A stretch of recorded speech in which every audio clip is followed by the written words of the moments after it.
한 4년은 좀 덜 됐는데요. 이렇게 오랜만에 여러분 또 뵙게 되어서 참 감사하고 기쁩니다. 네. 조용하시네. 여러분 잘 알다시피 제가 이제 배는 게 없는 사람 아닙니까? 그래갖고 갈수록 안 보이죠. 지금 저는 이제 빛과 어둠을 거의 약간 느낄 정도, 그 정도밖에 아니기 때문에 여러분이 이제 조용하시면 저는 다 지금 이제 주무시고 계시는구나 라든지 아니면 뭐 일보러 가셨구나 이렇게 생각하거든요. 예, 서로의 이 설교나 모든 게 인격 대 인격의 이렇게 교감이기 때문에 가끔 이게 소리 내어서 뭐 예라든지 또 이게 정말 하나님의 말씀이다 싶으시면 아멘 하시든지 그러면 저도 아주 설교하는데 힘이 나겠습니다. 아유 감사합니다 진짜로. 아유 아까 뭐 성가대 마지막 찬양 아멘 소리 정말 우레와 같아가지고 저는 속으로 여기 시안장의 성가대가 1,000명 정도 되시죠? 예, 감사합니다 정말. 아까 이제 목사님 통해서 제가 들었는데요. 다음 주가 그 시안장 창립 33주년이 되는 그 주라고 얘기 들었습니다. 아주 참 기뻐할 일입니다. 예, 이렇게 하나님의 교회가 세워지고 튼튼하게 서가는 것이 얼마나 소중한지 모릅니다. 정말이거든요. 그래서 그 정 목사님 한 27년 동안 잘 교회를 평강 가운데 잘 섬기시고 이제 또 우리 신 목사님 이어서 목회를 하시면서 더더욱 한 걸음 더 전진하고 귀한 교회가 될 것이라고 저는 믿어 의심치 않는 바이올시다. 네. 하여튼 여러분들이 그 변함없는 한결같은 그런 사랑과 기도와 또 여러분들의 지원으로 저희들 은혜롭게 잘 일하고 있습니다. 저는 시드니 시한장 그러면 시드니 한결같은 장로교회 이렇게 저는 제 마음속엔 기억이 돼 있거든요. 그래서 아까 그 동영상을 저희 그 딸내미가 이렇게 만들어 주어 가지고 잠깐 정리를 했는데 잠깐만 제가 이제 보충 설명을 드리면 현재 크게 저희들이 하고 있는 사역이 세 범주로 볼 수 있습니다. 처음에 그 학교도 있고 하는 그 지역은 미카멘이라는 지역인데 아주 그 케냐에서도 좀 말하자면 뭐 오지라고 해야 될까요? 좀 이렇게 후진 지역입니다. 여러 가지 면에서 그래가지고 또 회교도들이 거의 뭐 8, 90% 이상을 차지하는 지역이거든요. 그래가지고 그 지역 안에 어떻게 하면 그리스도인들을 보여주고 싶었어요. 사실은 그 지역에 포코모라는 종족인데 아직도 이제 성경이 완역이 되지 않아 가지고 구약 성경 지금 번역 중에 있습니다. 어떻게 지금 완성됐나 모르겠는데 성경 번역이 중요합니다. 그럼에도 불구하고 저는 실제적으로는요 성경 번역보다 더 중요한 것은 그리스도가 번역되어지는 것입니다. 아주 솔직히 말씀드리면 케냐의 여러 그 천주교에서부터 뭐 성공회, 그다음에 침례교, 장로교, 감리교, 그다음에 주로 이제 오순절적인 교회들 이렇게 해서 교회들이 많이 있습니다. 많이 있는데 호주에도 뉴스로 보도가 되었다고 들었는데요. 그 마켄지라는 좀 그 이상한 목사가 있어가지고 아주 극단적인 그 잘못된 그 교리를 갖고 있어서 교인들 보고 애들 학교도 보내지 말라 그래요. 학교는 악마의 그 가르침이니까 또 병원에도 가지 말아라. 그리스도가 다 고치셨다. 예. 그리고 심지어는 이제 주님이 곧 오신다. 그래서 이 교인들로 하여금 금식 기도하면서 그 뭐라 그러지? 결혼식 우리 그 종말 가르친 사람 가운데 뭐 마지막 때 그 결혼 혼인 잔치 이거를 강조하는 분들이 있는데 그래서 금식하면서 주의 재림을 기다려라 준비해라 이렇게 해가지고요. 굶다 죽어버린 거예요. 그래서 이 사람들이 그렇게 죽은 사람을 몰래 안매장을 했어요. 자기들이 땅이 한 1000에이커 정도인가 엄청 땅이 있어가지고 거기에 안매장을 했단 말입니다. 그런데 가족들이 안 보이니까 아무래도 이상하다 계속 소문은 났는데 결국 이제 드러났습니다. 그래서 이 금년도액이죠. 그래가지고 지금 벌써 발굴된 시체만 400여 구가 넘어요. 사람들 말로는 뭐 1000명일 것이다, 2000명일 것이다 이렇게 얘기하는데, 그러니까 이런 일들이 케냐 사회에서도 알려지다 보니까요, 케냐 일반 교회 다닌 사람들이나 다른 사람들도 교회가 왜 이러지, 또 목사가 왜 이러지, 이런 그 아주 회의와 이런 시각들이 많이 있습니다. 그러진 않았었는데요, 그런 시각들이 계속 늘어납니다. 아마 어쩌면 한국이나 호주는 모르겠습니다만은 교회를 보는 시각이 그렇게 곱지 않은 시각일 수 있다는 그런 생각이 들거든요. 그래가지고 어쨌든 이런 그 상황 속에서 특히나 그 무슬림들은 그리스도인을 아주 우습게 봅니다. 아주 우습게 봐요. 예, 아주 가짜게 보거든요. 무슬림들은 아주 자기 자부심도 강하고 우습게 봐요. 그래가지고 그 공개적으로 자기들이 전도합니다. 공개적으로 전도하는데 이 교회의 그 약점을 잘 알아요. 알아가지고 이런 질문을 던지죠. 천주교의 하나님과 기독교의 하나님과 이슬람의 알라가 같은 하나님이냐 물어봅니다. 조금 이제 생각해야 될 질문이에요. 만일에 같은 하나님이라 그러면 그럼 왜 우리 알라를 안 믿냐 이렇게 얘기하고, 또 한 가지, 당신들 기독교인들은 한 하나님을 믿는다고 하면서 왜 그렇게 나뉘어서 싸우고 다투냐 이렇게 말해요. 저한테도, 저도 이제 그런 사람들을 만나거든요. 그래서 그런 질문을 저한테 합니다. 왜 그렇게 다투냐? 그러면 저는 할 말이 있죠.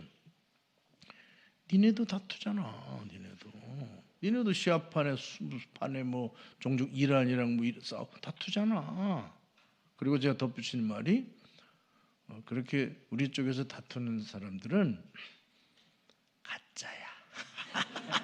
그럼 딱 조용해. 니네도 가짜 있잖아. 이럽니다. 그 저기 무슬림들이 뭐 라마단 때 한 달 동안 금식하면서 하잖아요. 새벽부터 저녁까지 안 먹고 저녁 때 엄청 퍼먹는데 낮에도 몰래 먹어서 제가 잘 알아요. 니네도 가짜 있잖아. 그럼 조용해지거든요. 그러니까 이런 상황 속에서 그리스도인이 누구냐? 그걸 보여줘야 되는 거예요. 이렇게 무시당하고 가짜게 보는데 그리스도인을 우리가 잘못 알았었구나. 이걸 보여주고 싶은 것입니다. 제 마음속에. 또 한 가지는 그리스도인들이 함께 모여 살면 어떤 사회나 공동체가 이루어질까, 이거 보여주고 싶은 것이에요.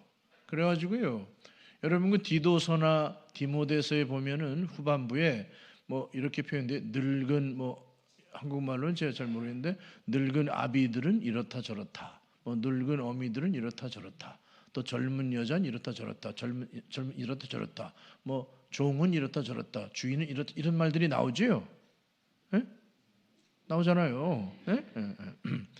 그러면 이 이야기를 제가 아주 실제 이야기처럼, 참 거기 어른들이 계신데 어른들은 이렇더라고, 또 이렇더라고, 젊은 여자 이렇더라니까, 이렇게 이제 실제 이야기처럼 제가 이게 각색해서 얘기를 하거든요. 그러면 그들이 뭐라고 하는지 아세요? 그런 마을도 있어요? 야, 우리 마을도 그랬으면 좋겠네. 그래요. 그래서 내가 얘기하지, 그리스도인들이 살면 그렇게 되는 거야. 무슨 그런 말 만들자 얘기할 필요가 없어. 정부에도 기독교인들이 많습니다. 근데 계속 매년 하는 소리가 안타이 커럽션 캠페인이에요. 그래서 내가 얘기하죠. 그 정부 안에 정말 그리스도인들이 많으면 그런 얘기 할 필요가 없거든. 그런 거예요. 여러분, 세례 요한이 요단강에서 세례를 베풀 때 바리새인들이 많이 왔습니다. 뭐 잘못된 동기로 왔죠. 이렇게 보려고 왔는데 그때 이제 요한이 바리새인들이 아주 엄하게 훈계를 했습니다. 그랬더니 그 말을 듣고 나서 바리새인은 말고 다른 사람들이 그럼 우린 어떻게 하면 돼요? 왜냐하면 회개에 합당한 열매를 맺으라 그랬거든요. 너희들이 정말 회개한 자라면 증거를 대라 이렇게 말한 것이에요. 그랬더니 우리는 어떻게 해요? 그러자 요한이 그렇게 말했지 않습니까? 옷을 2벌 가진 자는 없는 자에게 너나 주라. 또 세리들, 그러니까 경제 말하자면 오늘날 세무서 직원이거든요. 그들한테는 세금을 정당하게 부과하라. 그다음에 군인들이요.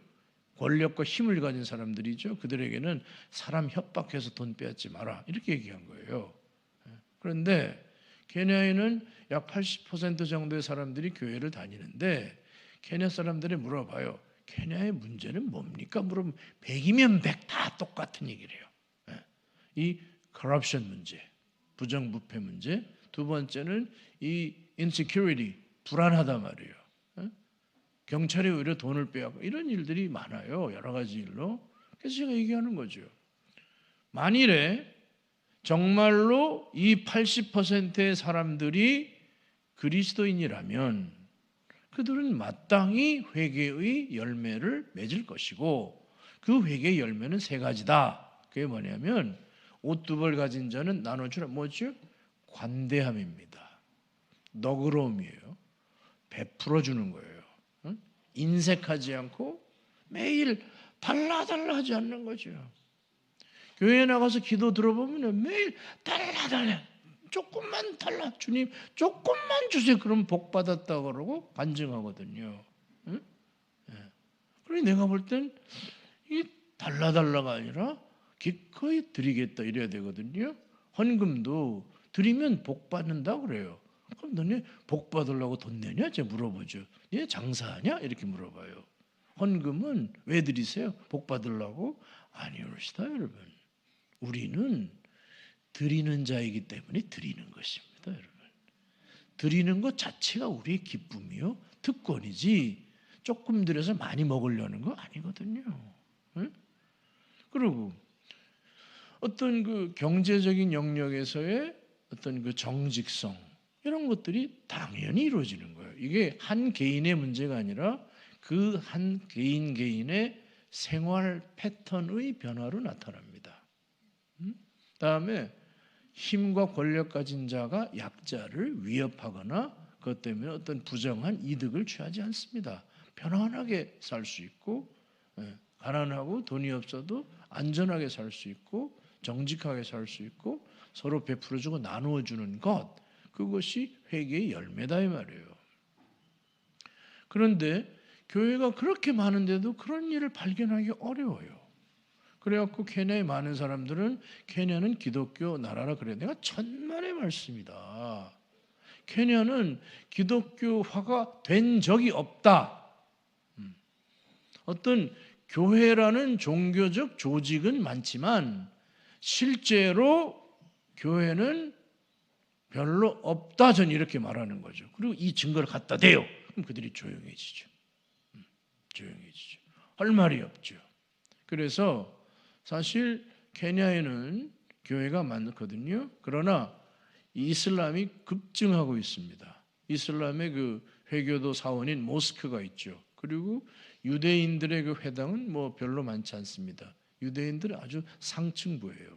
그러면 이 3가지가 교회와 모스크와 회당이 있다고 칩시다. 서로 경쟁하거든요. 그러면 어디가 가장 실력이 있을까요? 아니요, 그건 모르겠어요. 근데 가장 실력이 없는 건 교회입니다. 만일에 이런 지역들에 그나마 백인, 유럽이든 미국이든 요즘 같은 한국이든 이런 쪽에 기독교적인 사람들이 들어와서 지원하고 지탱해주고 도와주고 이러고 있죠. 만일에 말입니다. 만일에 제가 상상하는 거예요. 어느 날 갑자기 성령이 그냥 가셨어요. 그리고 어느 날 이런 지원하던 이제 외부에 기독교인들이 빠졌어요. 그러면 아마 삽시간에 이슬람화 될 것입니다. 이게 제가 갖고 있는 전망이에요. 그러면 이런 상황에서 우리 선교사들은 무슨 일을 해야 하는 것이지요? 그 질문을 할 수밖에 없습니다. 그래서 정말 진정한 그리스도인들로 만들어져야 돼요. 교회 안에 있는 말만 교인이고 교회 다니지만 실상은 전혀 세속적인 가치관으로 살면서 종교적인 용어와 종교적인 탈만을 쓰고 살아가는 사람들을 진정한 그리스도인으로 바꾸어내야 되는 것입니다. 그리고 그러한 그리스도인들끼리 어떻게 서로 사랑하며 섬기며 살아가는가, 이걸 보여줘야 되는 것이에요. 그러한 그리스도인들끼리 함께 서로 사랑하며 섬기며 살아가는 곳을 우리는 교회라고 합니다. 오늘 이 본문에서 바울 사도를 통해서 하나님께서 말씀하신 것이, 하나님의 나라는 먹고 마시는 문제가 아니라 성령 안에서 의와 평화와 또는 화평과 그리고 희락, 기쁨, 즐거움이라는 것이에요. 먹고 마시는 문제도 물론 중요합니다. 그러나 그거보다 더 본질적이고 중요한 것은 성령 안에서의 의로움과 성령 안에서의 화평함과 그리고 즐거움이라는 것입니다. 그리고 18절에서는 거기 이로써라고 한번은 되는데 이로써가 아니라 이렇게입니다. 이렇게. 그러니까 그렇게 성령 안에서 의와 희락과 그리고 화평을 누리며 추구하며 섬기며 살아가는 자들은, 이런 말이에요. 그런 자들은 하나님께서 받으신다는 것이죠. 여러분이 만일에 열심히 교회 생활하고 신앙생활을 했는데 막상 딱 마무리하고 났더니 하나님이 안 받겠다는 거예요. 그럼 어떻게 되는 거예요, 여러분? 우리가 이렇게 매주일이든 매시간이든 시간을 들이고 돈을 들이고 몸을 들이고 이렇게 섬기고 열심히 하는데, 우리의 이런 모든 봉사와 섬김과 믿음을 하나님이 받으셔야죠. 우리의 모든 수고와 노력이 하나님께서 우리를 거절할 그 수고를 한다면 그 얼마나 바보겠습니까, 여러분? 그건 바보지요. 거절당하기 위해서 섬기나요? 그건 바보지요. 그러니 이렇게 섬기는 자를 하나님께서 받으시고 사람들도 인정한다는 것입니다. 그리고 19절에서는 그러므로 너희들은 화평을 구하고, 이거 우리 성경에서는 샬롬이라고 하는 샬롬이요. 성경 안에 큰 주제입니다. 샬롬, 화평을 구하고 서로 덕을 세워라. 덕을. 이 덕이란 말도 중요한 말인데, 이거 한마디로 말하면 집을 짓다, 경제를 세우다, 이런 비슷한 뜻이에요. 그러니까 한마디로 말하면 상대방의 인격을 세워주는 것이죠. 상대방의 믿음이 세워지도록 하는 것을 덕을 세운다고 그럽니다. 근데 말이에요, 실제로 우리가 이제 교회 생활 하다 보면요, 여기 본문에서도 먹고 마시는 것보다라고 말한 것은 그 앞에 있는 14장 전체의 그 맥락에 앞에 나와 있는 얘기입니다. 그게 뭔가 하니, 당시는 고대 사회에서요, 모든 그 고기, 육고기요, 이게 소고기든 양고기든 이런 모든 고기들은 당시에 그 그리스 로마의 신전이요, 우상이죠. 신전에 제물로 드려지고, 그리고 난 다음에 남은 고기들이 시장에 나와서 팔린단 말입니다. 그러므로 모든 육식 고기는 다 우상에게 드려진 제물이었어요. 그러면 이제 교회 다니는 분들이 어떻게 생각하겠어요? 그 중에 일부는 아주 어떤 신앙적인 지식이 있어서 이렇게 말합니다. 고린도전서 8장에도 나오는 이야기예요. 우상이라는 것은 원래 없어.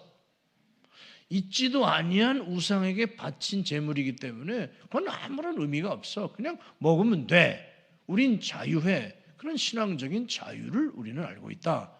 먹어라, 상관없다. 이렇게 말하는 사람들이 있고, 또 일부는 아닙니다. 우상 숭배는 성경에서 심각하게 하나님께서 하지만 금하신 큰 죄이기 때문에 우상에 드려진 제사 제물은 먹으면 안 됩니다. 이렇게 생각하는 크게 두 부류의 사람들이 당연히 있었죠. 그래서 먹어도 된다 하는 사람들은 안 먹는 사람 보고 넌 그런 자유도 모르냐 하고 그들을 당연히 무시합니다. 무시하고 또 안 먹는 사람은 먹는 사람 보고 그거 먹으면 안 된다고 당연히 정죄하죠. 이치가 그렇습니다. 우리도 만일에 이제 추석 때나 이런 때가 되면 가서 제사상 제사 드리지 않습니까? 그럼 제사 드리고 난 그 제사상의 그 제밥이나 이런 것들을 여러분 드세요, 안 드세요? 안 드린 지 오래돼가지고 잊어먹었지요. 그러니까는 그 제사상에 있는 밥을 먹느냐 안 먹느냐 이게 사실은 우리들에게는 이슈가 되었던 일입니다. 사실은. 그러니 이런 문제가 당시로서는 매우 중요한 문제가 되어서 이것 때문에 교회 안에서 분란이 있고 다툼이 있고 정죄함이 있고 이런 일이 있었던 거거든요. 바울은 말하기를 그런 문제는 그다지 중요한 문제가 아니다. 그런 문제는 각각 자기 신앙 양심에 따라 주님 앞에서 하라 이거예요. 먹는 자도 주님 앞에서 먹고 먹지 않는 자도 주님 앞에서 먹지 말라 이것입니다. 그리고 서로 그리스도가 죽으신 그 형제나 자매가 시험에 들지 않도록 해라 이거예요. 이게 중요한 원리죠. 중요한 원리. 그런 것입니다. 근데 어쩌면 오늘날 이 교회에서도요. 신앙이 좋은 사람이 누구냐 하면은 여러분들은 어떻게 생각하시는지 모르겠지만 보통 이제 그저 주일 나는 30년 동안 한 번도 주일을 빠진 적이 없어. 큰 신앙적 잘하신 것입니다. 또는 헌금이요 11조나 여러 가지 헌금 나는 꼬박꼬박 성실히 드려. 그거 중요한 것입니다. 잘한 것입니다. 또는 나는 말씀을 매일 읽고 기도를 꼭 해. 중요한 것입니다. 잘하는 것입니다. 나는 전도하고 또 선교에도 중요한 것입니다. 잘하는 것입니다. 나는 술도 끊고 담배도 안 피워. 잘하는 것입니다, 여러분. 네네네. 그런데 이런 것만을 함으로써 나는 신앙이 좋아. 이렇게 생각하면 조금 부족하다는 것이죠. 그런 것보다 더 중요한 것, 잊지 말아야 할 것이 있는데 그것이 뭐냐면 하나님 나라의 의와 평강과 희락이라는 것이에요. 그렇게 믿고 섬겨야 하나님께서 받으시고 사람들도 인정하고 그렇다는 것이에요, 여러분. 우리가 말입니다. 지금은 아까 말했던 주제보다는요, 무슨 무상 이런 것보다 더 우리를 이제 혼란스럽게 하는 일들이 많이 있습니다, 여러분. 예를 들어서 교회 안에서도요, 그다지 중요하지 않은 문제 때문에 서로 시험 들고 떠나고 교회가 깨지고 이런 일이 비일비재했어요. 예를 들어서 몇 가지만 이제 짧게 설명드리면 정말로 어떤 진리나 어떤 교리나 어떤 성경적인 가르침인데 내가 목숨을 걸고도 그러니까 순교하는 한이 있더라도 이것만큼 내 지키겠다 이렇게 그런 진리는 사실은 몇 개 없습니다. 예를 들면 삼위일체 하나님을 내가 믿는다. 이거 우리 포기할 수 없죠. 또는 예수 그리스도만이 유일한 메시아이시고 그리스도이시고 구원주이시다. 예수 그리스도 이외에는 구원받을 길이 없다. 이런 거는 절대적인 것입니다. 그렇죠? 이런 절대적인 것은 절대로 타협할 수가 없습니다. 목에 칼이 들어와도 노라고 해야 되는 것은 이거 절대적인 범주에 속하는 것들인데 몇 개 없습니다. 초신자이면서 열정 있는 사람은요, 저도 초신자 쪽에는 교회에서 말한 모든 게 절대적인 것으로 생각되었어요. 이거 모든 게 목숨을 걸고 지켜야 되겠구나. 그러다 보니 싸움질도 많이 했죠, 제가. 네, 신앙이 성숙하고 하나님을 알고 그럴수록 아하, 목숨 걸고 절대로 지켜야 될 것은 사실은 그렇게 많지 않습니다. 그 다음에 대부분의 교회나 또는 신학이나 이런 것을 가르치는 것 우리가 교리라 그러는데 그 대부분의 교리는 우리가 확신의 범주, category of conviction 이렇게 불러요. 예를 들면 세례냐, 저는 이제 침례교회 목사인데 침례냐 이런 것들이죠. 여러분은 세례하시지 않습니까? 이게 물 이렇게 살짝 뿌리는 거 하셨나요? 그래서 우리 침례교 사람들은요, 이게 물 살짝 뿌리는 것들 죄송합니다. 그냥 듣고 잊어버리세요. 그러니까 John the Baptist라고 안 부르고 John the Sprinkler 이렇게 부르거든요. 농담처럼. 그러면 저는 여기 와서 여러분과 함께 세례가 맞냐 이런 거 그런 걸 따질 이유가 털끝만큼도 없습니다. 만약에 여기 이 가운데 누구가 세례가 절대로 옳습니다. 그럼 저는 그냥 끄떡일 거예요. 그 말은 뭐냐면 제가 동의한다는 뜻이 아니죠. 저는 침수례가 옳다고 믿거든요. 그러나 동의하는 게 아니라 그냥 존중하는 것뿐입니다, 여러분. 그러니까 이런 영역, 그럼 뭐가 옳다고요? 세례나 침례가 꼭 궁금하신 분이 계실 것까지 나중에 주님께 물어보세요. 그 정도의 여유를 가지란 말이에요. 그러니까 나는 내가 믿는 교리가 옳다고 확신하는 게 중요합니다. 그러나 틀릴 수도 있어요, 사실은. 그러면 agree to disagree 이걸 배우라 말입니다. agree to disagree. 예를 들면 종말론에 대해서도 많아요. 휴거가 있다 없다 뭐 전천이 이거 많거든요. 그럼 그런 거 가지고 막 피 터지게 싸우지 마세요. 그냥 상대방이 그러면 그러시군요. 그렇군요. 그냥 네 그렇군요. 그렇게 끄떡이시면 돼요. 그럼 속으로 내가 옳거든? 그럼 되는 거예요. 그런 거 무슨 방언파 비방언파 싸우지 마세요. 자기가 방언을 꼭 방언을 전도하려고 그래. 누가 방언 전도하라고 그랬나? 자기 하세요. 그러면 남들 안 해. 놔두세요. 나 방언하는 그럼 너 성령도 안 믿? 성령은 그렇게 하지 마시라 이 말이에요. 그러니까는 확신의 범주 드는 것들은 자기가 확신하면 되시고 남 다르다고 정죄하거나 싸우지 말라 이겁니다. 괜찮습니까? 그럼요. 그리고 나머지 주제들이요. 예를 들면은 뭐 지금은 안 그래요. 지금은 좀 있을 거예요. 예전 같으면 교회에 개인 의자를 쓰면 되니 안 되니 장의자를 놔야지. 또 성가대가 가운을 입거나 가운을 거룩한 교회에서 기타를 쳐 이런 일들이 옛날에는 있었어요. 근데 지금은 이슈도 안 되지요. 괜찮습니까? 근데 이런 일 가지고 피 터지게 싸웠어요. 사실 교회사를 보면요. 정말 목숨 걸고 지킬 거에 대해서는 별 관심이 없고 그저 그런가 보다 하고 교리 가지고는 또 서로 간에 다투고 싸우고 그다음에 안 싸워도 될 거예요. 그냥 이거는 우리는 취향의 범주, category of preference. 그냥 서로 좋은 대로 하면 되는 거예요. 서로 간에 이렇게 좋습니다 하고 양보도 하고 이렇게 하면 되는 건데 이거 마지막 거 가지고 서로가 피 튀기게 싸우거든요. 왜 싸우죠? 왜 싸워요? 자존심. 그놈의 자존심 때문에 내가 옳다는 거예요. 내가 그렇게 경험했다는 거예요. 내가 옛날에 그렇게 배웠다는 거예요. 그래서 그런 것으로 형제 자매를 시험 들게 하지 말라 이겁니다. 그것은 진리의 문제도 아니고 교리 문제도 아니고 서로 취향이에요.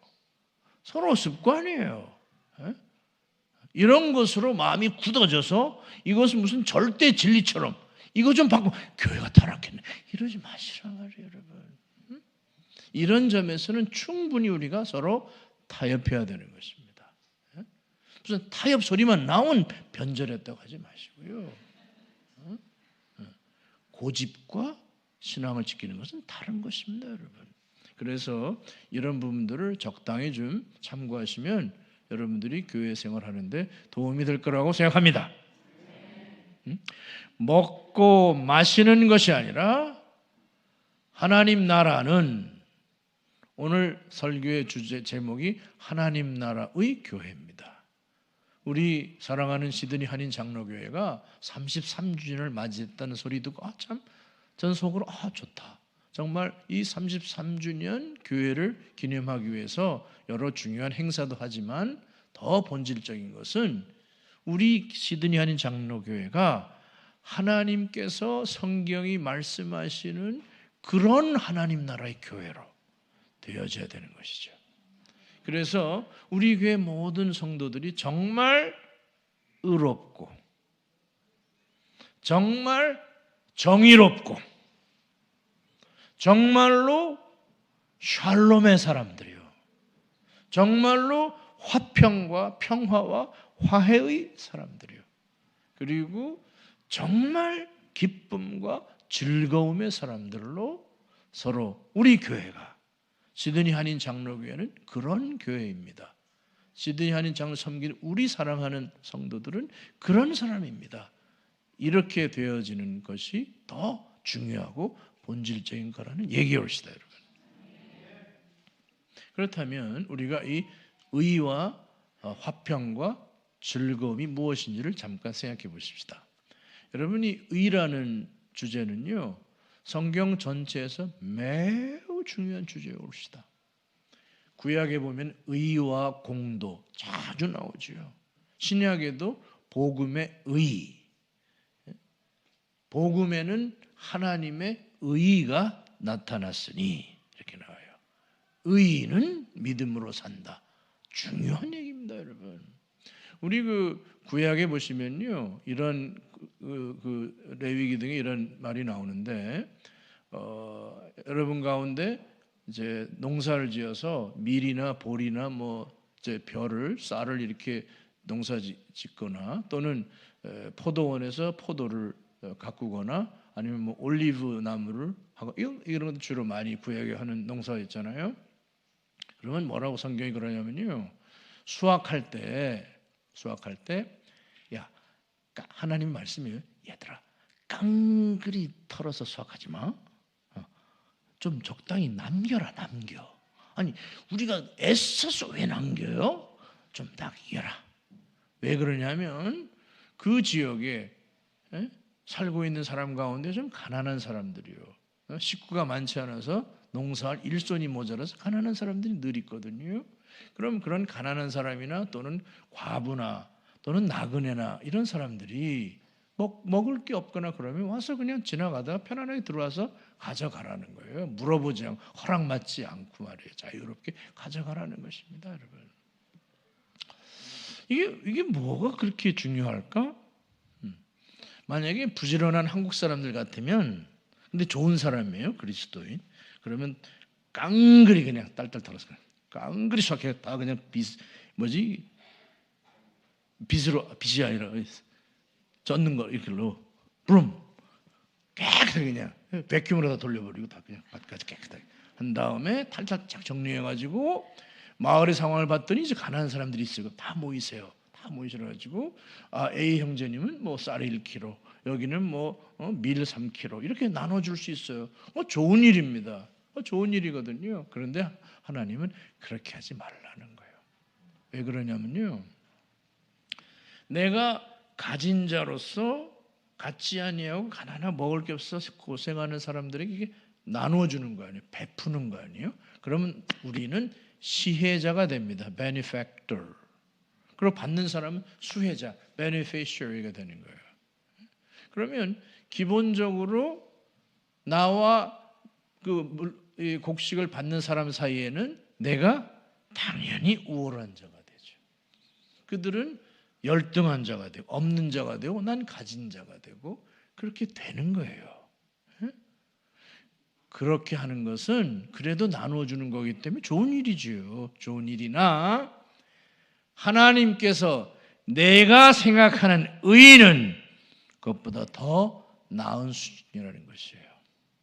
무슨 말이냐 하면 없는 사람이 나는 없어. 없으면 이게 좀 비참하기도 하고 창피하기도 여러 가지 그렇지 않습니까? 예? 가난한 사람들에게 마지막 남아있는 건 자존심이에요. 예? 그 사람들 자존심 건드리면서 주지 말라 이거예요. 예. 때로는 구호 사역들이 많이 일어나는데 마치 거지에게 적선하듯이 주는 사람들이 있어요. 화가 나죠, 제가 보면서. 그들을 무시해요.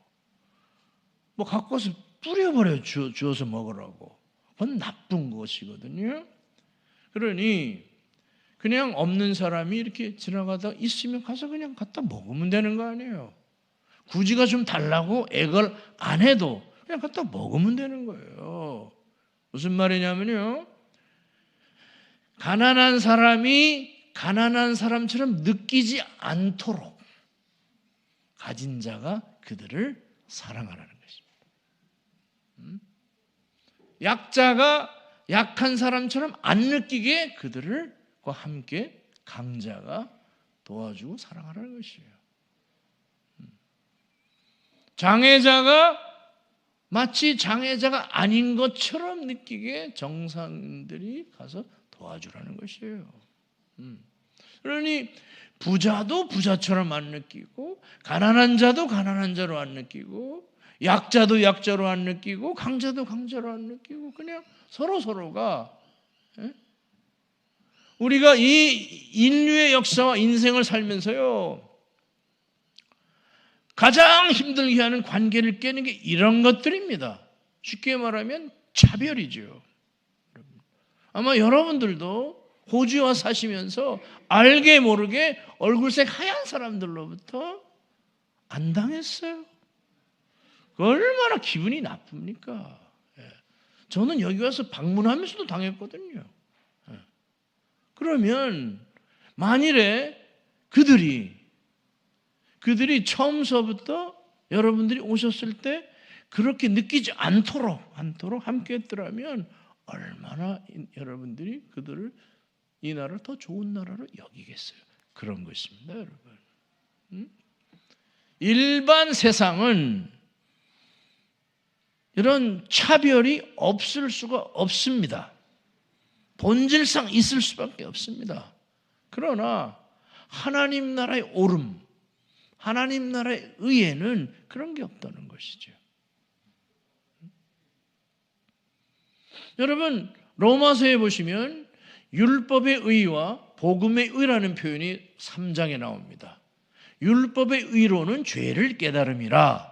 그러나 또 다른 의가 나타났으니 이는 예수 그리스도로 말미암는 의라 그래요.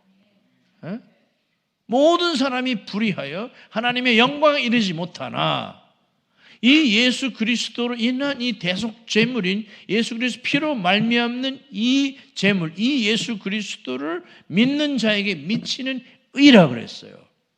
그래서 말하기를 때가 되매 하나님도 의로우시고 예수 믿는 자도 의롭게 하려 함이라 그래요. 무슨 말이냐 하면 율법의 의로는 율법만 의롭고 모든 우리는 불의한 죄인이 되는 것이에요. 그러나 복음의 의는 하나님도 의롭고 우리도 의롭다는 거예요. 그게 복음의 의의 옳시다. 우리가 사실 우리 자신이 어떤 죄인인지 솔직히 잘 모릅니다. 그런데 하나님이 보시기에는 정말로 부족하고 정말로 별로고 정말로 몹쓸 인간이거든요. 솔직히 말씀드리면. 그러면 그런 인간들을 그냥 내버려둬도 그건 의로운 것입니다. 그런데 하나님께서 그리스도를 통하여 그렇게 하지 아니하시고 이 우리의 처절하고 참 I say hopeless and helpless 소망도 없고 어떻게 할 수도 없는 이러한 사망의 어둠의 처지에 있는 우리들의 사망의 자리에까지 하나님께서 친히 오셔서 우리를 정죄하지 아니하시고 우리를 끌어안고 우리를 고쳐 하나님과 함께 의로운 자로 만들어내시고 함께 우리를 껴안아 하나님도 의로우시고 우리도 의로운 자로 만들어내시는 이 하나님 말이에요. 여러분, 이 오를 의자 한자로는 오를 의자 아닙니까? 그 말 그대로 쓴다면 그런 하나님을 우리가 보는 거예요. 그때 우리는 뭐라고 탄성하죠? 탄성. 와우! 과연 하나님이시다. 과연 하나님이시다. 법정에서 너희는 죄인이야. 벌 받아. 이렇게 정당하게 의롭게 재판하시는 그 하나님의 모습보다 더 깊고 아름답고 경외롭고 탄성을 바랄 수밖에 없는 이 하나님의 모습, 이걸 복음의 의라고 하는 거예요. 이야, 과연 하나님이시로다 이겁니다. 이게 의입니다, 여러분. 뭐 한국에서 몇 년 전에 보니까 마이클 샌델이 쓴 정의란 무엇인가란 책, 하버드 대학 교수요. 그 책 유명해가지고 모든 사람 전부 다 갖고 다니더라고. 읽었는지 이해하는지 모르겠어요. 사회에서 일반적으로 학문적으로 정치 이런 영역에서 말하는 정의와 하나님 나라의 의는 차원이 다른 것이옵시다. 이 하나님 나라의 의는 아름다움이에요. 이 하나님 나라의 정의는 깊은 것입니다. 이 하나님 나라의 의는 따뜻한 것이에요. 이 하나님 나라의 의는 우리 마음을 훈훈케 해주는 것입니다, 여러분. 그 의다 말이에요, 여러분. 옳고 그름을 면도날처럼 따지는 그런 의 정도가 아니라 그보다 더 깊은 복음의 의, 그리스도의 의, 이것이에요, 여러분. 함께 하나님과 우리가 함께 의로워지는, 그리하여 그 아름다움과 그 하나님의 인격이죠. 이게 의입니다, 여러분. 팀 켈러라는 목사가 최근에 이제 소천하셨는데 그분이 쓴 책 가운데 또 정의란 무엇인가라는 책이 있어요. 제가 그 책을 읽다가 탄복을 했지요. 어느 그 영국의 근처에 어떤 섬이 하나 있는데 그 섬에는 농아자요, deaf and mute, 농아자가 그 주민들 인구의 30% 가까이 된대요. 굉장히 높죠. 그래가지고요, 그 마을에 이 정상적인 이 사람들이 중요한 결정을 내렸답니다. 내려가지고 농아자 이게 수화잖아요, 뭐 이런 거. 그들이 앞으로 소리 내어서 말하지 않고 모든 주민들이 수화로 말하기로 결정한 거예요. 수화로. 그 얘기를 듣는 순간, 야, 일단 그 정상적인 그 주민들이 뭐라고 그럴까요? 처음에는 야, 이런 일이 가능하나? 야, 대단하다, 존경스럽다. 그리고는 야, 아름답구나. 제가 또 이 시각장애자인 장애자이기 때문에 더 제 마음에 다가왔어요, 진짜로. 내가 말을 할 수 있음에도 불구하고 말하지 않고 저들이 쓰는 언어로 내가 의사소통하겠다는 거예요. 모든 주민들이. 그 말은 쬐하죠. 심지어 예를 들어서 섬이기 때문에 이렇게 절벽도 있고 해안가에 절벽도 있으면 때로는 뭐 절벽 아래에 있는 사람과 위에 사람이 이렇게 급한 소통을 해야 될 때가 있지 않습니까? 그럴 때 막 바람이 많이 불어요. 파도도 치고 그럼 소리가 잘 안 들리잖아요. 말로 해도 잘 안 들려. 근데 이거는 다 보이지 않습니까? 이 얼마나 아름다운 삶이에요. 아름다운 삶이요. 그 섬에서는요, 농아자가 내가 장애자라고 못 느끼는 거예요. 다 이렇게 하니까. 이것이 성경이 말하는 의입니다, 여러분. 어때요? 좋지 않아요? 하나님 나라는 성령 안에서 이렇다는 거죠. 그냥 장애자와 약자와 뭐 과부와 뭐 빈자와 무식자를 그냥 도와주라는 것이 아니고 아까처럼 나눠주면 도와주는 거 아닙니까? 자기 입장에서 도와주는 게 아니라 약자와 빈자와 소수자 입장에서 그들의 마음을 공감하면서 그들의 입장에 서서 함께 살아가고 사랑하라는 것입니다. 제가 이제 눈이 안 보이는데 누가 저를 도와주려고 그래요. 어떤 때는 참 답답할 때가 있어요. 그분은 좋은 뜻으로 저를 도와주려고 그래요. 그래가지고 제가 이렇게 있으면 앞에서 말해요. 목사님 왼쪽으로 가세요 그래요. 그럼 저 여기서 왼쪽으로 가거든요. 아니 이쪽으로. 그가 볼 땐 왼쪽은 이쪽이거든요. 그렇잖아요? 맞잖아요. 저를 도와주는데 자기 중심으로 말하는 거예요. 내 입장에서 말해주지 않고요. 식사할 때도 물이 오른쪽에 있어요. 그럼 오른쪽에 있어요. 오른쪽이잖아요. 내 입장에서는. 이 사람 여기 있다고 말하는 거거든요. 지금 제가 그 몇 년 전서부터요 컴퓨터로 이렇게 소리로 읽어주는 프로그램이 있어가지고 제가 이제 이걸 합니다. 조금씩 하거든요. 정상적인 사람 저를 못 가르쳐요. 왜냐하면 자기가 배우는 방식으로만 말해버리거든요. 저는 알 길이 없죠. 저를 가르쳐줄 사람은 똑같은 시각장애자만이 저를 가르쳐줄 수 있습니다. 예? 이거예요 지금요. 그러니까 자기는 좋은 뜻으로 도와주려고 하는데 자기 중심적인 관점에서 도와주다 보면은 이게 때로는 본의 아니게 더 어려워질 수가 있다는 것이에요, 여러분. 상대방의 입장에 우리 한국말이요 타산지석이라는 게 있잖아요. 상대방 입장에 서서요. 부부간에도 뭐 어디다 다 마찬가지죠. 자기 입장에서 판단하고 자기 입장에서 옳다 그러다 말하는 게 아니라 상대방의 입장에 서서 상대방의 입장에서 같이 느끼며 그렇게 함께 사랑하는 것. 그래서 부자도 부자로 느끼지 않고 여러분 잘 아시지 않습니까? 저도 이제 나이 60대 중반이 되니까 인생 조금은 알아요. 돈 좀 벌었다고 아유 진짜로 참 꼴값하네 정말. 무슨 돈 얼마나 벌었다고 말이에요. 무슨 구글의 회장입니까? 뭐 삼성의 회장입니까? 그 조그만 거 했다고 무슨 아유 진짜 정말 그렇지 않습니까? 그거 보면 어이구 참 이래갖고 또 가난한 사람도 가슴에 또 칼을 품어요. 또 칼은 왜 품어요? 에?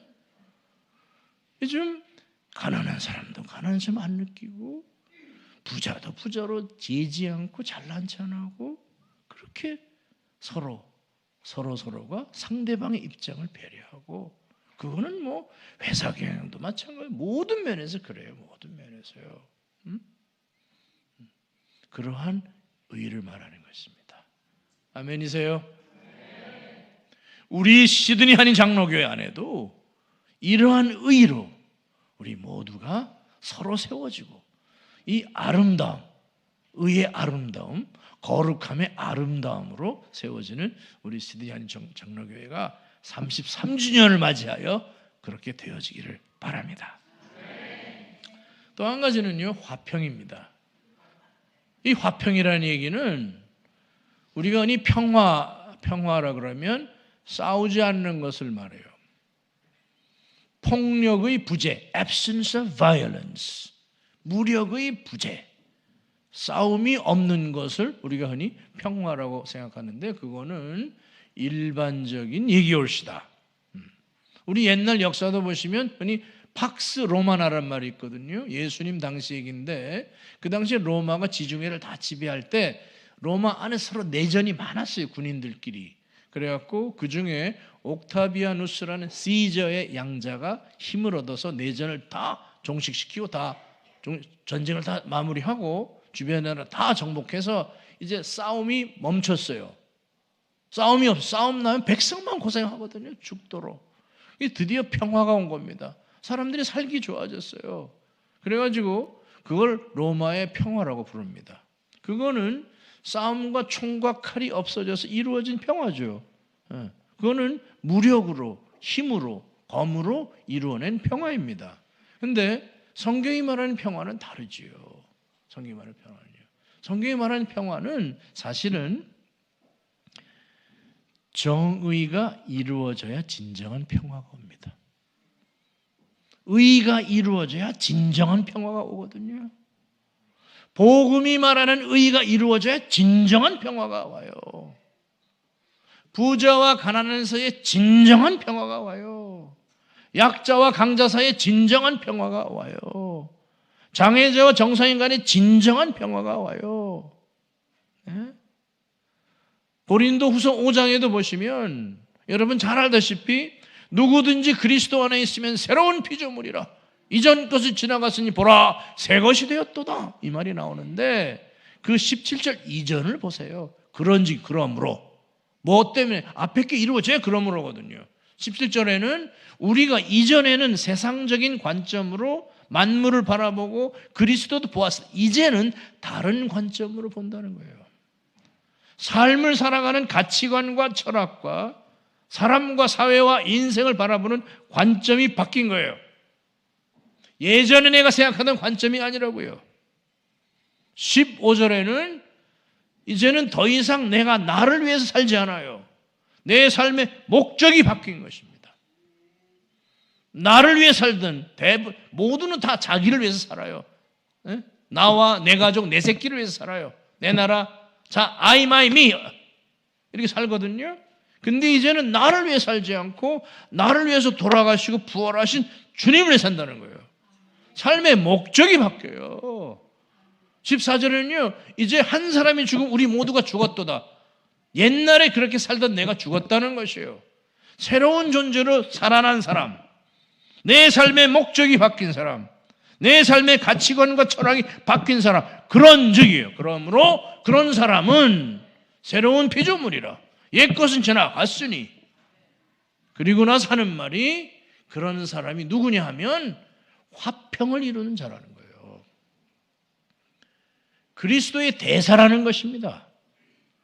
하나님께서 그리스도를 하나님의 대사로 보내사 하나님과 세상 간에 화평을 이루셨듯이 이제는 그리스도가 우리를 세상으로 보내사 하나님과 세상을 화평시키는 대사의 직분을 가진 자가 새 피조물입니다. 여러분.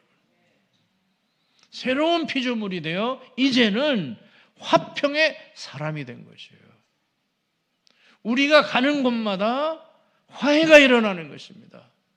우리가 가는 곳마다 평화가 일어나는 것이에요. 우리가 가는 곳마다 하나님의 샬롬이 많은 것입니다.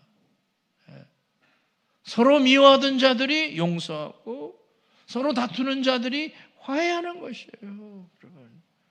용서와 화해는 쉽지 않습니다. 왜 그런지 아세요? 나 용서하겠다 이거야. 용서할게 내가 저놈을. 그러면 나는 용서하기로 마음 먹었어요. 마음이 아파요. 그런데 저놈도 좀 바뀌어야 될 거 아니야. 안 그렇습니까? 용서한다는 것은 내가 갖고 있는 진정하고 법적인 복수의 권리를 포기하는 것이에요.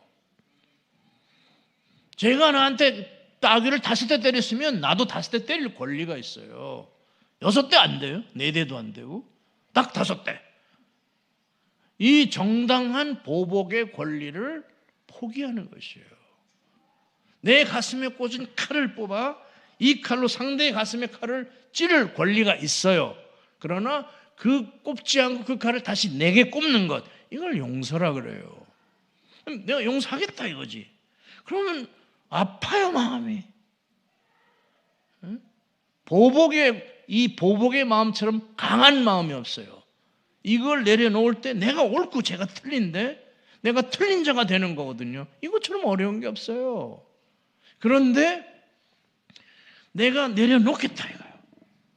그럼 내려놓지. 근데 못 내려놔요. 왜냐면 저 새끼도 내려놔야 될 거 아니야. 나만 바보야? 내가 또 졌어 이거예요. 에? 나는 계속 내려놓는데 걔는 계속 앞에 찬양인다 하잖아. 하지 말던가. 안 그렇습니까? 또 평화의 노래 불러요. 또 그럼 미쳐버리지 뒤에서. 어려워요, 여러분. 용서보다 더 어려운 게 화해입니다, 사실은. 화해거든요. 그래갖고 고린도후서 5장 21절에 마지막 그 절에서 뭐라고 그러냐면 화해의 방법이 나와요. 방법이. 그리스도 대사의 삶의 방식이 나와요. 방식이 뭐냐면 그리스도께서 의인이로되 죄인이 되신 것은, 의인이 죄인이 되세요. 그것은 죄인을 의롭게 만들기 위한 것이에요. 아까 말했듯이 복음은 의인이신 하나님께서 오셔서 죄인을 의인으로 바꿔내는 거예요. 이게 복음의 의라고 그랬어요. 그 방법이 뭐냐면 의인이 죄인 되는 것이에요. 그래야만 죄인이 의인으로 바뀐다 이 말이에요, 여러분. 이게 화해의 올시다. 이게 화평입니다, 여러분.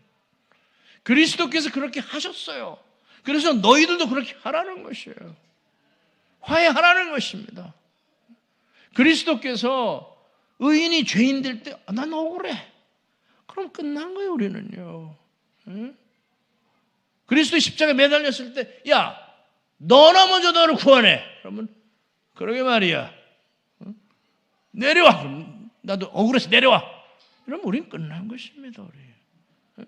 그리스도께서 그 의로, 그 진리로 그렇게 하셨기 때문에 우리와 하나님 간에 화해가 일어났듯이 우리도 그런 화해의 사람으로 살라는 것입니다, 여러분.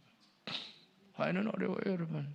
그러나 그 화해는 우리가 갖고 있는 새로운 본성입니다. 전에는 그 본성이 없었거든요. 그러나 우리가 새 피조물이 되었기 때문에 하나님께서는 이제 너희는 화해의 사람이 될 수 있다고 말하는 거예요. 그러니 저는 할 수 있는 것이 아무것도 없으면 이런 기도 하지 마세요. 할 수 있는 게 많아요, 여러분. 아무것도 할 수 없대. 그럼 거짓말하지 마세요. 숨도 쉬지 마세요. 아무 사람 숨도 쉬지 말아야지. 할 거 다 하면서 할 수 있는 게 없대요. 우리는 의로운 삶을 살 수 있습니다. 예전에 죄를 지을 수밖에 없었던 자는 할 수 없었어요.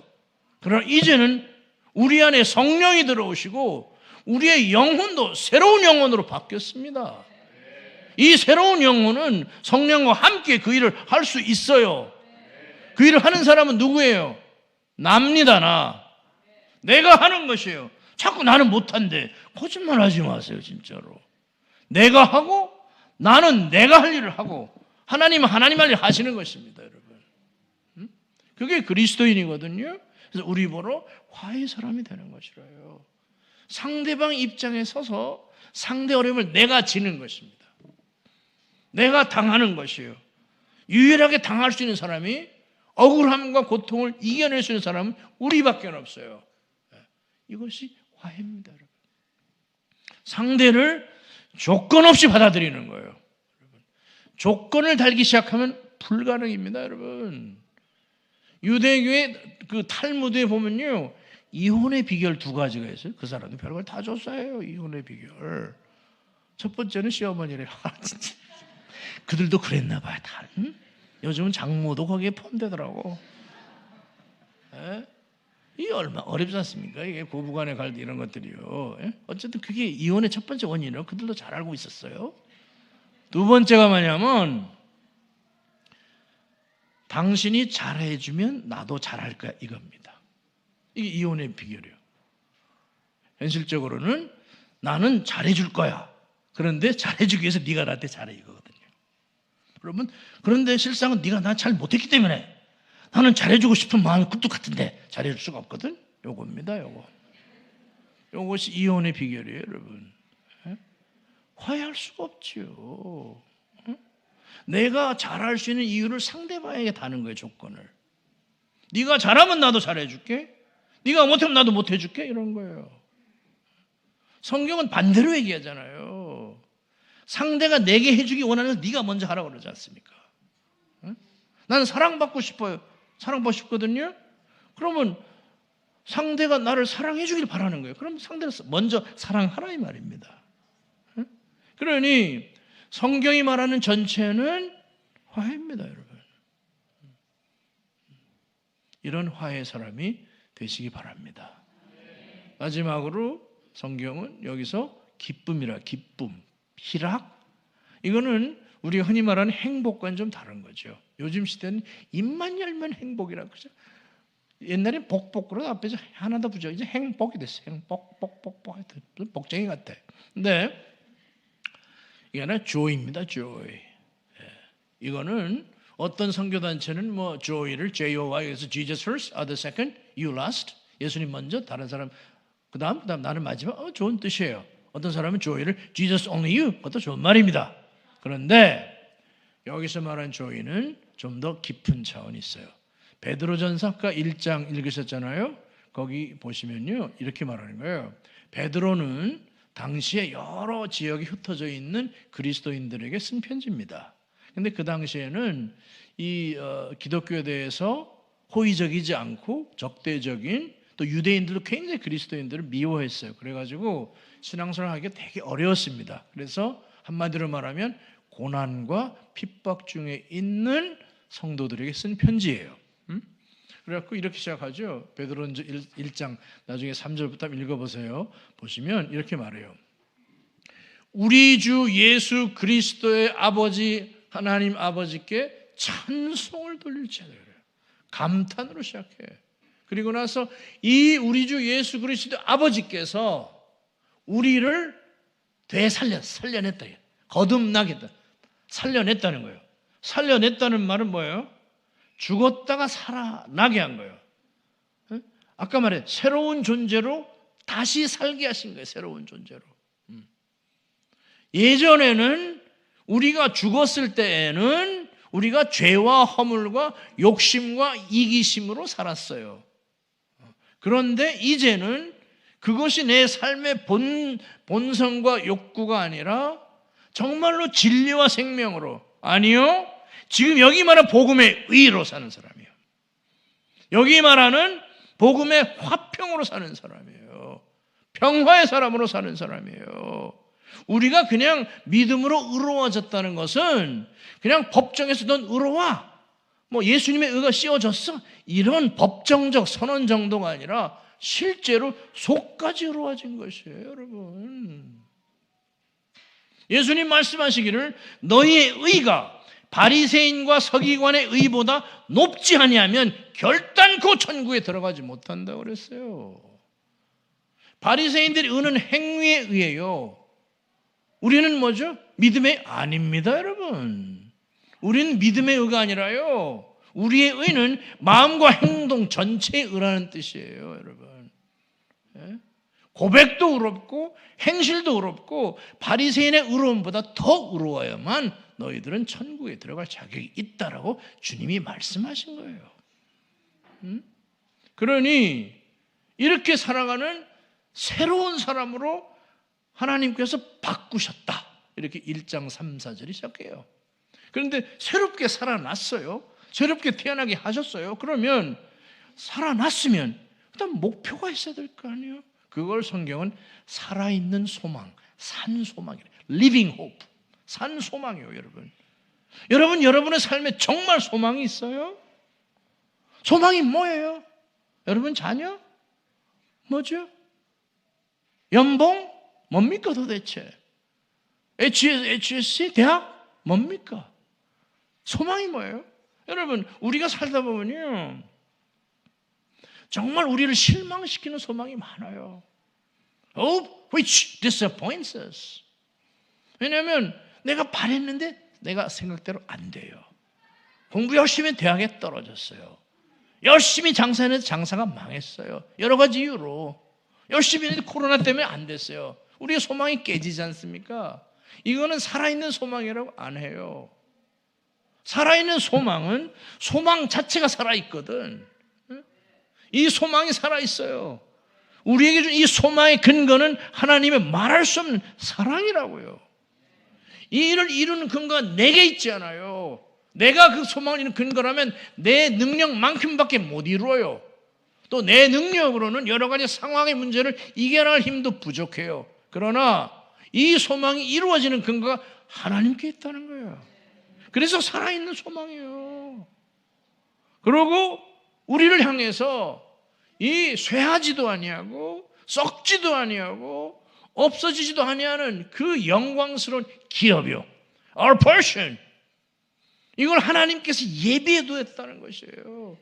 그게 우리의 소망의 옷이다. 이 어려운 시대에 하나님께서 하나님의 능력으로 우리의 믿음을 통하여 우리를 보호하셨다는 거예요. 우리를 지켰다는 거예요. 이렇게 말하는 것입니다, 하나님께서.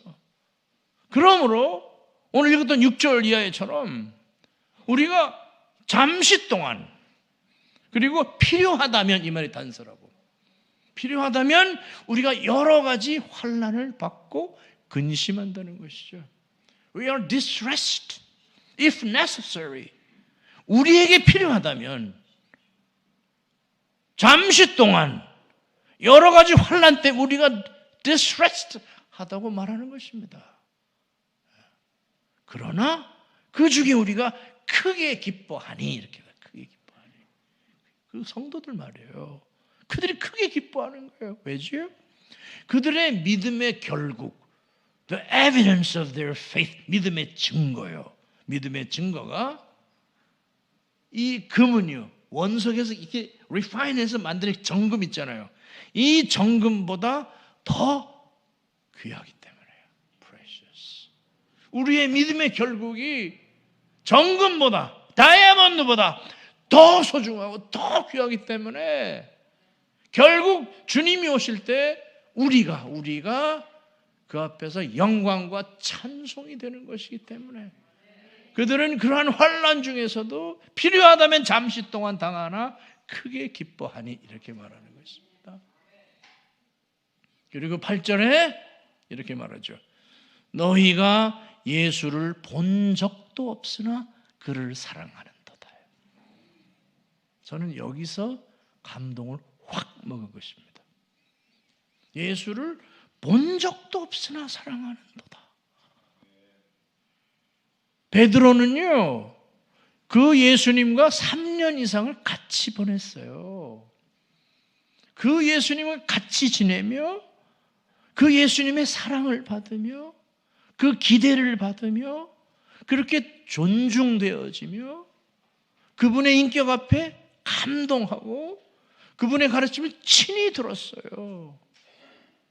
그 놀라운 기적적 사역의 현장에도 같이 있었고 자신도 그분의 도움으로 그런 기적을 행했었고 그런 감격이 있고 함께 지냈고, 그렇기 때문에 베드로는 예수님을 사랑할 수밖에 없어요.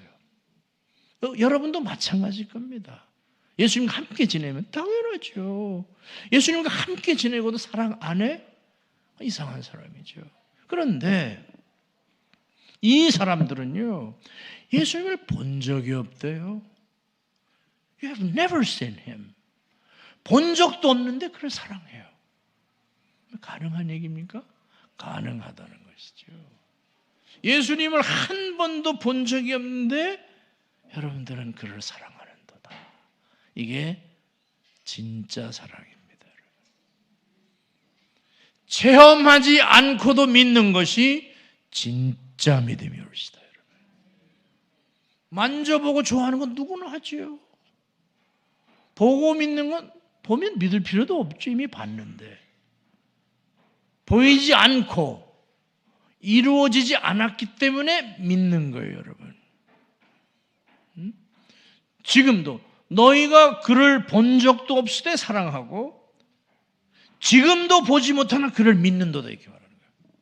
지금도 보지 못하나 you believe in him. 지금도 보지 못하나, 지금 환난 받고 있는 지금이라도 보면 좋잖아요. 지금도 그를 신뢰하는 거예요.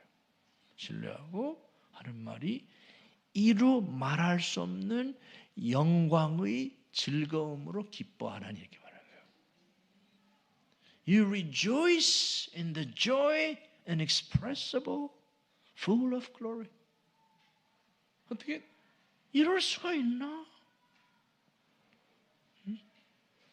이거는 무슨 부흥회에서 은혜 받았어요. 막 펄쩍펄쩍 뛰고 며칠 안 가서 지쳐서 안 뛰어요. 그런 감정적인 기쁨이 아니올시다. 뭔가 어떤 진리와 뭐를 지적으로 깨닫고 느끼는 기쁨도 아니올시다. 어떤 일을 이루고 성취했기 때문에 느끼는 기쁨도 아니올시다. 그것보다 더 깊은 기쁨이에요. 더 깊은 즐거움이에요. 무엇도 이루어지지 않고 무엇도 내 감정적으로 느끼지 않고 그럴지라도 억울함과 고통과 핍박과 환난이 있을지라도 본 적도 없고 지금도 보지 못하나 갖는 깊은 영광스러운 즐거움인 것입니다. 내 감정 차원과 내 의지 차원과 내 현실적인 실행 차원을 떠나서 나라는 존재 가장 깊은 곳이요, 나를 나되게 하는 가장 깊은 곳에 있는 쇠하지도 않고 변하지도 않고 죽지도 않고 사그라들지도 않은 이 거룩한 사랑 말입니다. 그를 향한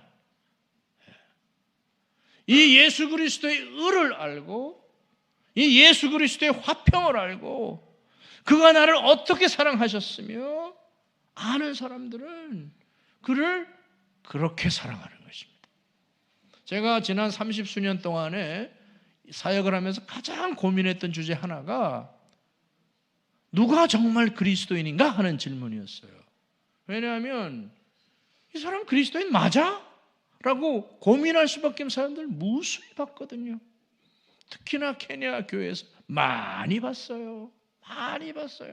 아무리 내가 좋게 보고 이 사람들은 구원 받았지만 좀 미숙해서 이런 걸 거야 이렇게 하고 싶은데도 아무리 봐도 아니거든요. 그럴 수는 없거든요. 아니 예수 그리스도께서 십자가에 돌아가시고 부활하시고 고작 한 게 이 정도 사람 만들려고 한 거야? 이게 새로운 피조물이야? 아니거든요. 아니거든요. 그래서 도대체 사람이 구원받았다는 증거가 뭐야? 무엇을 보면 그 사람 구원받았다고 말할 수 있나? 이 질문이 계속 제가 수십 년의 고민이었습니다. 왜냐하면 중요하거든요. 함부로 할 수 없거든요. 그래서 여러분 18세기에 미국의 그 대각성 운동이 일어날 때 그분이 조나단 에드워드입니다. 이분이 복음을 전하자 그냥 엄청난 회개와 역사가 일어났거든요. 그런데 그렇게 막 일어났는데 반응이 여러 가지가 나타난 거예요. 어떤 사람 막 울고, 어떤 사람 웃고, 어떤 사람 막 떼굴떼굴 구르고 뭐 별별 반응들이 나타나자 사람들이 의견이 나뉘었어요. 어떤 사람은 이거는 성령의 역사 아닌 것 같다. 이건 또 귀신의 역사다. 아니야, 그럴 리가 있나? 이거 다 성령의 역사. 이렇게 막 의견이 나뉘어 갔고요.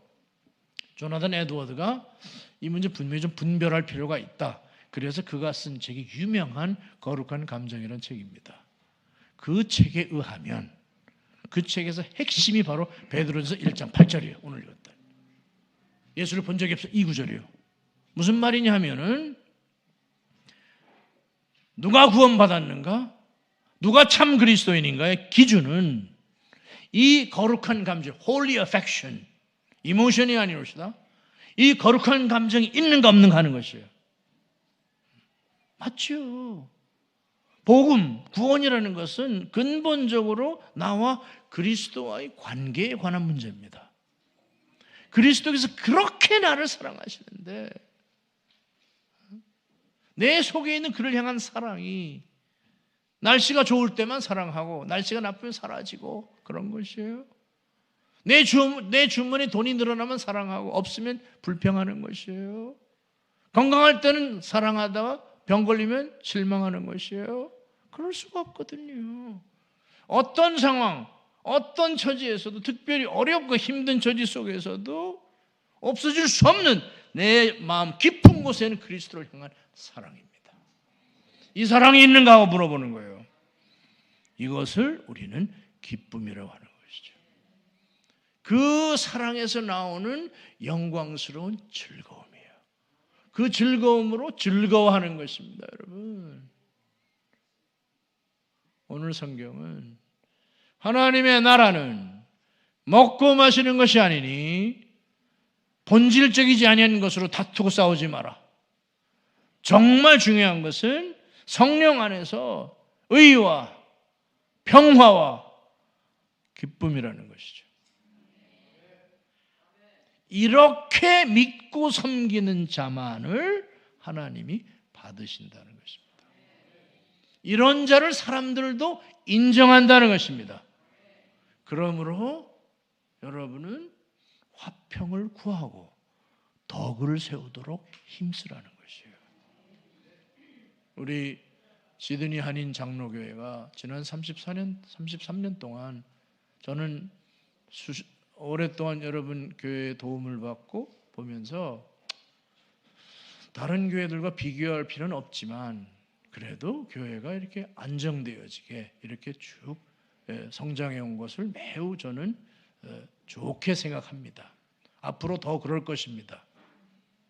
정재영 목사님께서 안정되게 교회를 잘 이렇게 목회해 오셨고 이제 신 목사님이 새롭게 이 교회를 한층 더 좋은 교회로 이렇게 우리가 함께 갖고 나갈 것입니다.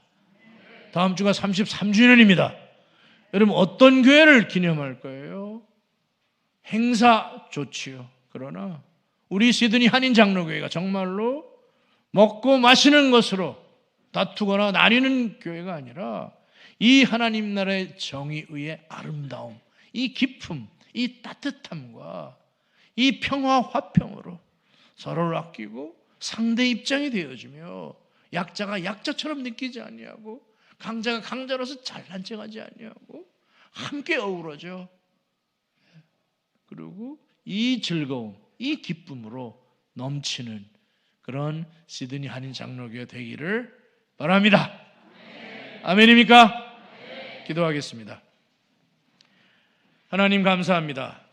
하나님의 나라는 먹고 마시는 것이 아니라 성령 안에서 의와 화평과 기쁨이라고 그랬습니다. 이렇게 섬기는 자를 하나님께서 받으시고 사람들도 인정한다고 그랬습니다. 그러므로 우리는 화평을 구하고 덕 세우도록 힘을 쓰라고 하신 하나님의 말씀 우리가 아멘으로 받습니다. 그리고 그러한 사람, 그러한 교회, 나아가 우리의 가정이나 직장, 우리 사회 안에도 이러한 하나님의 의로우심과 평강과 기쁨이 넘쳐날 수 있도록 우리가 그렇게 살겠습니다. 우리가 그렇게 바꾸겠습니다. 우리가 그렇게 실천하겠습니다. 그래야 우리 시드니 한인 장로교회 33년 그 이름에 걸맞게 그런 교회를 우리가 세워나가겠습니다. 우리 모두가 한 마음이 되어 그렇게 좋은 교회로 정말 시드니 한인 장로교회를 통하여 시드니 온 땅이 주의 영광을 볼 수 있도록 하겠습니다. 주님 감사합니다. 예수님의 이름으로 기도했습니다. 아멘.